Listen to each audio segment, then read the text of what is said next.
Et bonjour à tous et bienvenue sur la chaîne de l'Examen Crypto. Nous sommes aujourd'hui le 26 juillet 2024, 7h44. On va faire un point sur, bien évidemment, le Bitcoin. On va regarder les news qui sont incroyables et on va regarder aussi les altcoins. Alors installez-vous confortablement. On démarre avec cette cryptomap qui repasse dans le vert. Et oui, ça fait plaisir, bien évidemment, quand le Bitcoin est dans le vert, tout va bien. Donc forcément, tout suit. Donc là, ça pump. On a des jolies performances du côté du Ordi, le HNT, le Flow. Bref, tout est dans le vert. Ça fait vraiment plaisir de se réveiller comme ça, alors qu'on l'a vu ces 2 derniers jours, c'était plutôt un peu plus compliqué. Allez, on va jeter un coup d'œil du côté des news. Alors bon, déjà hier, on avait fait une vidéo dans le club LexaRocket concernant la crypto Tao en expliquant qu'il y avait une configuration très intéressante. Donc n'hésitez pas, vous pouvez rejoindre le club LexaRocket. Vous avez le lien en description de cette vidéo. Alors, là, il faut savoir qu'il y a la conférence Bitcoin 2024 de Nashville qui est en cours et il va y avoir effectivement des interlocuteurs très intéressants, on va revenir après dessus, mais clairement ça c'est l'événement du moment, je vais vous en parler juste après, je vais faire un petit point vraiment très spécial dessus, mais clairement c'est l'événement du moment avec des intervenants haut de gamme, on va pas se mentir, il y a du très très lourd, donc justement en parlant des intervenants, regardez ça. On a Donald Trump, on a Robert F. Kennedy Jr., Cathie Wood, Michael Saylor, Russell Brand, Edward Snowden et Vivek Ramaswamy. Ah, je sais jamais le dire. Bon, bref. Donc, clairement, il y a du très lourd dans cette conférence. Il y a peut-être aussi des invités surprises, on sait pas, on verra bien. Mais franchement, il y a des choses très bullish qui risquent d'être dites lors de cette conférence. Donc ça va être palpitant, ça va être un truc à surveiller de très près. Allez, au niveau des news, on voit que la HSBC Australie bloquera les paiements des comptes bancaires et des cartes de crédit qui sont effectués vers des échanges crypto à partir du 24 juillet 2024. Selon Finance Maniacs, HSBC aurait déclaré que c'était soi-disant pour protéger leurs clients. Pour rappel, HSBC, c'est l'une des 10 premières banques au niveau mondial, même si en Australie, il s'agit d'un petit acteur. Donc ça, personnellement, moi je trouve que c'est limite infantilisant en fait. Les clients, normalement, on est censé pouvoir faire un peu ce qu'on veut. En fait, on est des clients. On doit pouvoir gérer comme on veut notre argent, hein. Le but de mettre notre argent à la banque, il ne faut pas oublier que la raison première, c'est pour stocker notre argent. C'est notre raison en fait. Sinon, si on n'est pas libre de faire ce qu'on veut, eh bien on fait quoi? On fait le Bitcoin, on fait de la crypto, parce qu'au moins en crypto, on est un peu plus libre. Mais quand on stocke, quand on fait... Moi, c'est ça que je ne comprends pas en fait. Quand on va à la banque, eh bien, c'est notre argent, mais pour pouvoir récupérer, par exemple, si tu veux récupérer plus de 2000 euros, la banque va te demander des papiers, elle va te demander de justifier, elle va te demander plein de choses. Mais je ne comprends pas, c'est ton argent. Tu travailles tous les jours, tu te lèves tous les jours à 6 heures du matin pour aller mettre ton argent à la banque. Et quand tu veux retirer ton argent, si tu n'es pas en mesure d'apporter les preuves justificatives, la banque va te dire non, je ne te donne pas ton argent. C'est incroyable, c'est juste incroyable. Bref, ça dégoûte de plus en plus de passer par les banques, effectivement. Alors, on a aussi Van Eck, en fait, qui prévoit que le Bitcoin pourrait atteindre 2,9 millions de dollars d'ici 2050. Alors, effectivement, hein, 2050, c'est loin, mais quand on regarde la dynamique du Bitcoin depuis maintenant son lancement, on voit que le Bitcoin est sur une très jolie courbe ascendante, et donc à chaque fois, il va de plus en plus haut. Donc là, 2050, c'est quand même dans 25 ans, donc on se mouille pas trop hein, quand on dit 2 millions de dollars. En réalité, on est à 60 000 dollars. Dans 35 ans, enfin 25 ans, pardon, c'est possible d'en arriver à 2,9 millions de dollars. C'est une possibilité, effectivement. Il faut bien garder ça sur la table. Si on continue de suivre notre courbe ascendante qu'on a, franchement, c'est une possibilité. Maintenant, à voir avec le temps, on le sait, plus les années passent, moins la volatilité est présente sur le Bitcoin. Donc, c'est à voir. En tout cas, pour ceux qui veulent assister à la conférence de Nashville, je vous ai posté sur mon Twitter officiel en fait directement le lien, comme ça vous permet justement de regarder le live stream en fait. Donc n'hésitez pas d'aller regarder ça, c'est sur mon Twitter officiel. On continue les news. En fait, on a CZ, donc vous savez actuellement, qui est en prison depuis le 30 avril. Donc normalement, ça devait être sa sortie le 30 août, pardon, parce que normalement c'était 4 mois. Sauf que là, a priori, ce serait pas tout à fait le 30 août, ce serait plutôt vers la fin du mois de septembre. Donc à surveiller, mais bon, c'est dommage pour lui, hein. C'est vrai que c'est un petit peu triste pour CZ, mais bon, c'est la vie. Autre point, on a le maire de Jersey City, donc qui s'appelle Stephen Fulop, qui a déclaré que la ville consacrerait environ 2% du fonds de pension aux ETF Bitcoin alors qu'il envisage de se présenter au poste de gouverneur. Donc très intéressant, hein, ça aussi c'est plutôt bullish pour le Bitcoin. Et on termine en beauté avec le moment clé que tout le monde attend, je suppose, c'est le créneau sur lequel Donald Trump va prendre la parole lors de la conférence Bitcoin 2024. Donc cette conférence, attention, c'est les heures anglaises, les heures de Nashville. Donc ce sera aux alentours de 14h, 14h30. Enfin, ce sera entre 14h et 14h30, ça va durer 30 minutes, c'est samedi. Mais attention, avec le décalage horaire, il faudra bien sûr regarder quelle heure il est en France ou dans votre pays. Ça, en tout cas, c'est l'heure des États-Unis, enfin, c'est l'heure de Nashville, pour être plus précis. Donc, soyez hyper prudents, mais ça risque d'être vraiment très, très, très intéressant. Allez, on démarre l'analyse technique, mais avant, bien sûr, je rappelle à tout le monde que tout ce que je vais dire dans cette vidéo n'est en aucun cas un conseil financier. C'est à vous de faire vos propres recherches et n'oubliez pas que le trading de crypto-monnaie comporte des risques de perte partielle ou majeure. Allez, on a un Bitcoin qui reprend de la force. Il reprend pas mal de force, on va pas se mentir. Hier, on était à 63 449 $. On se retrouve ce matin, voire même un peu plus tôt dans la matinée, à 67 473 et actuellement on est à 66 885. Et comme vous le voyez, encore une fois, on est chirurgical sur ma chaîne YouTube. Vous le voyez, on n'est pas n'importe où. On est pile poil en dessous les deux résistances. C'est-à-dire qu'on est pile poil sous la ligne de coup, souvenez-vous, de l'épaule tête-épaule inversée. Je la redonne, épaule, tête, épaule inversée, figure chartiste de retournement haussier. Mais pour ça, il faut breaker cette ligne qui est ici. Donc là, on est sous cette ligne déjà qui est là. Et en plus de ça, on est sous la résistance des 66 956, qui est vraiment le point de croisement entre les deux résistances. Regardez comment c'est ultra chirurgical. On est pile poil posé juste en dessous du point de croisement des deux zones de résistance.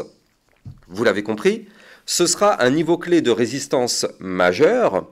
Et aussi, il faut bien comprendre que là, on est sur une phase de pullback. On avait ici été au-dessus de la zone de support, enfin de résistance, pardon, parce qu'à l'époque c'était une résistance des 66 956, on était au-dessus.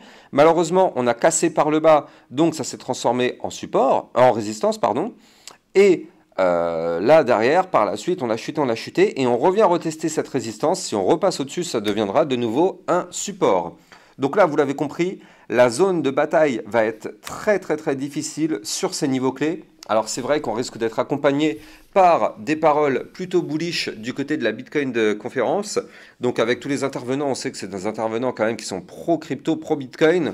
Donc il y a quand même moyen d'avoir des annonces plutôt bullish ou des paroles plutôt bullish qui pourraient effectivement entraîner des mouvements assez volatiles sur le Bitcoin. En tout cas, on n'a pas le choix, on va avoir besoin de force pour casser justement cette résistance.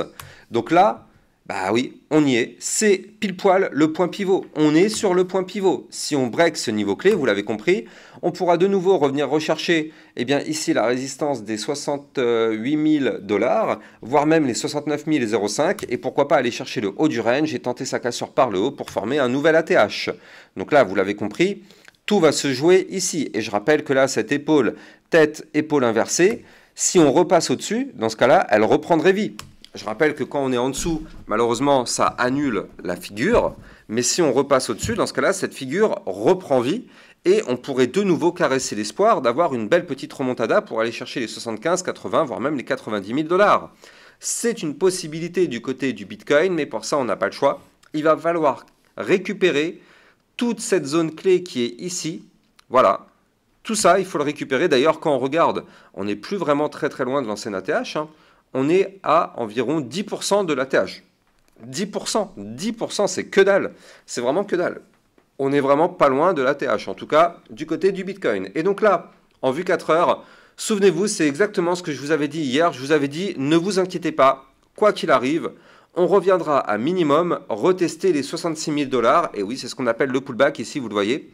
Donc là, c'est ce qu'on a fait. On a fait cassure, premier pullback, échec, crash. On revient retester une nouvelle fois le bas du range. Vous le voyez ici en vue 4 heures, on avait ce range qui est là. Donc on revient retester une nouvelle fois ce bas de range. On réintègre par le bas. 66 300 $. Donc tant qu'on est au-dessus de ce niveau clé, c'est un support, tout va bien. Boum, on va chercher la résistance. Pour l'instant, on se casse les dents sur la résistance. Si jamais on arrive à transpercer cette résistance, alors dans ce cas-là, ce serait pour aller chercher le haut du range, qui se trouve quant à lui à 68 359. Et vous l'avez compris, si on casse ce range par le haut, ce qui est maintenant une probabilité un peu plus intéressante, parce que là, on sait qu'un range, on ne le casse jamais en one shot. Donc là, on a été chercher les liquidités au sud. Maintenant, on peut très bien aller chercher le haut du range et aller chercher les liquidités au nord. Donc si on casse le haut du range, on sait, ça pourrait déclencher un mouvement haussier pour aller chercher les 69 005, 69 809, 70 210 et pourquoi pas des points encore plus hauts à 71 000 et ainsi de suite. Donc là, vous l'avez compris, tout va se jouer là dans les prochains jours. Il faut impérativement récupérer ces niveaux clés du côté du Bitcoin. Si on veut aller chercher les targets très long terme, donc en gros la question, est-ce que le bull run est terminé? Est-ce que le bull run a commencé? Est-ce qu'on peut aller plus haut? Ma réponse est oui, on peut aller plus haut. Souvenez-vous, je vous ai déjà parlé à moult reprises de ce pattern en bull flag. Et il faut bien comprendre que ce bull flag, on est là actuellement juste en dessous la ligne qu'il faut breaker. Regardez ça. Elle est là. La zone à breaker, c'est ici. Ça se joue entre les 68 200 et les 69 005. C'est notre zone à péter pour valider le bull flag et déclencher un mouvement important du côté du Bitcoin. Je rappelle qu'en vue hebdomadaire, les bandes de Bollinger, vous allez mieux le voir ici, les bandes de Bollinger en vue hebdomadaire commencent à se resserrer très sérieusement. Et ça, c'est excellent. Alors, ce n'est pas pour tout de suite, ça va être peut-être pour dans les prochaines semaines. Mais si on continue de compresser au niveau des bandes de Bollinger, qu'est-ce qu'on pourrait avoir? Eh bien, on pourrait avoir ça. On pourrait avoir des bandes de Bollinger ultra resserrées pour avoir un mouvement de sortie ultra volatile. Et bien là, du coup, c'est ce qu'on aimerait exactement reproduire du côté du Bitcoin. Donc là, il va falloir bien évidemment casser ce bull flag par le haut. Il faudrait attendre un petit peu. Alors, je sais que c'est un peu contradictoire, mais ce serait parfait d'attendre encore quelques semaines. On ne veut pas de bull run tout de suite. Ce serait parfait d'attendre peut-être un mois et demi. Comme ça, les bandes de Bollinger ont le temps de se compresser encore plus et le mouvement de sortie sera encore plus volatile. Alors, je sais que les plus débutants aimeraient un mouvement haussier tout de suite. C'est vrai, d'ailleurs, c'est ce que tout le monde veut. On veut que ça monte, mais il faut bien comprendre que si ça monte tout de suite, c'est quand même pas top. On est en plein été, donc déjà on sait qu'il n'y a pas tout le monde dans le game, donc déjà c'est pas le bon moment pour partir en bull run, et on sait que là pour l'instant on n'a pas encore assez consolidé pour avoir un énorme mouvement. On veut vraiment reproduire ce qui s'est passé ici, donc là regardez, on a quand même eu pas mal de temps dans cette consolidation, on a eu quand même 30 semaines de consolidation. Donc vous l'avez compris, là, nous, on est dans une phase ici, ça fait quoi? Ça fait à peine, quand même une vingtaine de semaines. Donc bref, pour moi, on n'est pas encore prêt, et tant mieux, comme ça prépare un mouvement de sortie beaucoup plus volatile du côté, bien sûr, de notre Bitcoin. Et je rappelle, bien sûr, pour moi, mes targets bull run, eh bien, c'est d'aller chercher les 75 000, les 80 000 $, les 90 000 $. Et moi, ma target bull run, souvenez-vous, de toute façon, si vous restez jusqu'au bout de cette vidéo, vous allez voir qu'à la fin, il y a justement ma vidéo qui vous parle de ma target pour le bull run, qui pour moi est maximum aux alentours des 130 000 $. Allez, on va jeter un coup d'œil du côté des altcoins. Avant de continuer, je rappelle bien sûr que vous pouvez suivre toutes mes news, toutes mes actualités sur mon Twitter officiel. Le lien est en description de cette vidéo. Alors, on va regarder notre Ethereum, l'Ethereum qui a rebondi un peu sur le bas de range, et tant mieux, heureusement d'ailleurs, on va pas se mentir, heureusement on a eu de la chance, parce qu'on aurait pu avoir un scénario catastrophe sur l'Ethereum, regardez ça. Là, l'Ethereum a été chercher son bas de range, ici vous le voyez, tax, il a fait une mèche dessus, donc tant mieux. En plus de ça, il a été chercher la moyenne mobile 200 périodes, donc bref, ça a rebondi, oui, c'est ça, moyenne mobile 200 périodes. On a parfaitement rebondi dessus, donc on a un rebond. Maintenant, on cherche à reprendre de la force. Attention, on a la résistance des 3294 juste au-dessus de la tête. Donc là, pour l'instant, tant qu'on est sous ce niveau clé, malheureusement, on est bloqué, c'est une résistance. Il faut absolument regagner cette résistance pour commencer à reprendre un peu de force et surtout, venir chercher ici le bas de l'ancien range, 3353. Si on réintègre ce niveau clé, alors oui, on pourrait pourquoi pas se relancer et aller chercher de nouveau le haut du range, mais pour l'instant, On est bloqué, donc ça risque d'être assez dangereux encore du côté de l'Ethereum pendant quelques temps, tant qu'on est en train de graviter sur ce bas de range, ou du moins dans ses alentours. Ici, malheureusement, on est dans une situation dangereuse. Je rappelle qu'il ne faut absolument pas breaker ce range par le bas, sinon on s'expose à un mouvement de ce type-là, voire même un peu plus important. Donc soyons extrêmement prudents, on ne veut pas que l'Ethereum break le niveau clé des 3124 $, mais bon là pour l'instant, il reprend de la force, et tant mieux. Allez, retournons voir les altcoins. Donc, on va se faire bien évidemment, comme tous les jours, le Solana. Le Solana qui est où? Il se cache où, notre petit Solana? Il est ici. Alors, le Solana, qu'est-ce qu'il fait? Eh bien, tout simplement, il fait un bull flag. Il fait un bull flag. Il est incroyable, ce Solana. Regardez ça. Il a eu le pump. Il est revenu retester ici le bas du range, tac, maintenant on est en train de bull flag sur le bas du range, alors bien sûr c'est une zone de danger, hein, bien sûr ne crions pas victoire, le bas du range étant une zone de support, donc pour l'instant on est au-dessus de ce support, donc tant mieux, mais attention tout de même il faut noter que tant qu'on gravite sur le bas du range, on se met en danger. Oui, on se met en danger.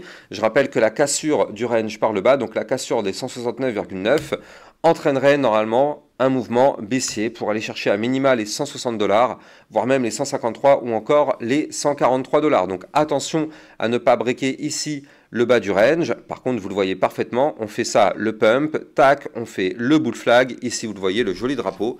Donc ça, c'est une figure chartiste normalement de prolongation du mouvement haussier. Donc, il y a bon espoir tout de même de breaker ce pattern par le haut. Pour ça, il faudra breaker les 180 $. Et si on pète ça, alors oui, on prendra la direction des 191, voire même des 204, ou encore, pourquoi pas, aller chercher les 230 $ du côté du Solana. Attention, on va regarder ensemble, est-ce qu'on a la force de monter? Alors, du côté du RSI, on est à 59, donc oui, on a la force. Et regardez, en vue long terme, ce qu'il nous a fait, il faut tout de même le noter, hein, le Solana a validé son biseau descendant long terme. Il a cassé la semaine dernière ce biseau descendant, le pump. Alors attention, hein, bien sûr, vous le savez, quand on casse un niveau clé, on fait souvent le pullback, donc ce ne serait pas étonnant de revenir retester le haut du biseau. Attention, ce haut du biseau se trouve à 148 $. Mais disons que ce ne serait pas étonnant en tout cas de revenir retester ces niveaux clés pour repartir de plus belle, comme ça on ferait ça, le pump, le pullback, tac, et on décolle de plus belle. Ce serait en tout cas un scénario parfait. Maintenant, si le Solana a envie de pump directement to the moon, il n'y a pas de souci, hein. Mais techniquement parlant, en tout cas, normalement, on devrait plus avoir un pullback. Donc soyons tout de même prudents après le pump qu'on a eu. Comme ça, au moins, ça permettrait de faire rechuter un petit peu le RSI. Bon, du côté du momentum MACD, par contre, là, c'est plutôt bull, hein. Allez, c'est toujours contrôlé par les bears actuellement, mais on est quand même à deux doigts de faire le cross bull. Vous le voyez ici, le croisement des deux lignes par le bas. Donc là, on a un cross bull qui pourra arriver très bientôt. Donc effectivement, ça, c'est clairement quelque chose qui pourrait être bullish dans les prochaines semaines. Et du côté du XRP, on va terminer sur ça d'ailleurs. Je rappelle d'ailleurs aussi au passage que pour trader toute cette volatilité, vous pouvez utiliser mon lien de parrainage Binance que vous allez trouver en description de cette vidéo. Grâce à ce lien de parrainage Binance, vous pouvez trader sur une plateforme sécurisée, vu qu'elle est enregistrée PSAN auprès de l'AMF, et ça vous permet d'avoir un bonus à vie sur vos frais de trading. Donc n'hésitez pas, le lien se trouve en description de la vidéo. Du côté du XRP, on est en train de danser avec le support des 0,74. Donc là, pour l'instant, bon, pas grand chose à dire, hein, tant qu'on est dans ce support. Par contre, ce qu'on voit, c'est qu'on est en train de compresser énormément du côté du XRP. Donc attention, mouvement volatile en approche, vous le voyez ici. Bande de Bollinger resserrée, on est en train de former une sorte de consolidation dans cette phase-là. Hein, on le voit ici, tac, on a une sorte de consolidation. Après, si on prend une vue un peu plus macro, ici, on a clairement un mouvement bullish, vous le voyez, hein, avec des points bas de plus en plus haut. Donc là, clairement, du côté du XRP, c'est plutôt bull tout ça, à part ici, cette petite phase qui est là, dans laquelle on fait des points bas de plus en plus bas, des points hauts de plus en plus bas. Donc là, on est actuellement juste, si on prend cette partie-là, baissier. Maintenant, on est au-dessus quand même de cette ligne de tendance haussière. Donc là, on peut très bien rebondir sur cette ligne. C'est d'ailleurs ce qu'on est en train de faire. Reprendre de la force. On casse le dernier plus haut. Et là, cette fois-ci, on repart en tendance haussière. Crypto XRP à surveiller. Il faut impérativement breaker ici le haut du range à 0,629 si on break ce niveau clé. Alors oui, on pourrait avoir un XRP qui reprend de la force et qui pourrait aller chercher des points plus hauts. Donc XRP, clairement, crypto à surveiller. J'espère que vous avez kiffé. N'oubliez pas de vous abonner à la chaîne YouTube si ce n'est pas déjà fait. Likez, commentez, partagez. Moi, je vous souhaite une bonne journée. Je vous dis à plus tard. Ciao, ciao.